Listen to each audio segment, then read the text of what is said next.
الناس فاكرة إن الخطر في الآي سكور القرض الكبير، مع إن اللي بيوقع ناس كتير هي حاجات أصغر بكتير.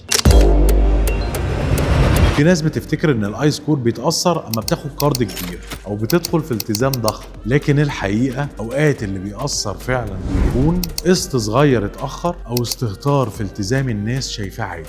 تأخير بسيط أو كارت صغير متساب، ده فرق إن الناس كتيرة ما بتفهموش.